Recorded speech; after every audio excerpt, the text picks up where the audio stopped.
Бәрекелді, ассалаумағалейкум құрметті қонақтар, бүгінгі тойымыздың ардақты меймандары. Бүгінгі берекелі тойларыңыз құтты болсын.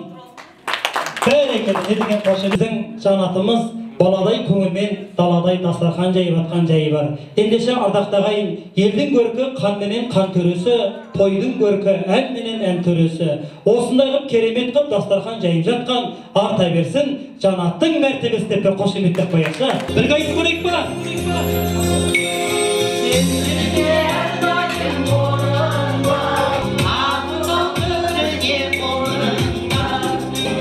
Дедек батамыз мінеге, бақытты болыңдар. Жалпы білесіздер, қыз деген нәзік жан ғой жаратылған, қыз дегенде дүниемен дала тынған, байқап қарап отырсаң, Алла сыйы өмірге таратылған.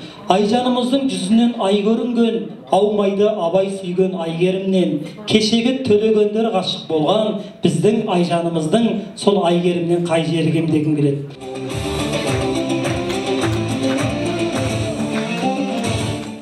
Халықтың ұлы Алланың құлы екенін бірден байқап отырмыз. Ендеше бөлек-бөлек айтқаннан пайдан бар ма?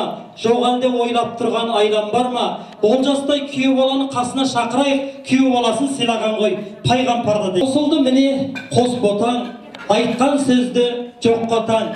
Керек болып тұр екі балаға, үлкен сіздер ақ батаң деп екі баламызға бір бата берейікші. Қай жігіт деп сұрайын. Сіздер одан басталатын жақсы сөздер айтасыздар. Озық жігіт дейді міне. Ойшыл жігіт. Озат жігіт. Оңды жігіт дейді. Енді адам басталатын. Айжан қандай қыз? Ақылды қыз. Аяулы қыз. Ару қыз. Жол жаққа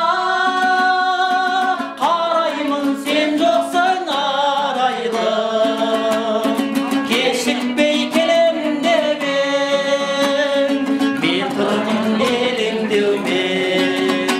Жайнаған гүлдей қорбым сен, жағада тұрдың сен.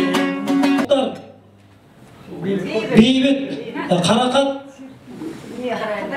Қыдырәлі, Олжас, Айжан, бір қошемет қойшы дәстіре, бақытты болсын. Ешім бағашым сендері бар.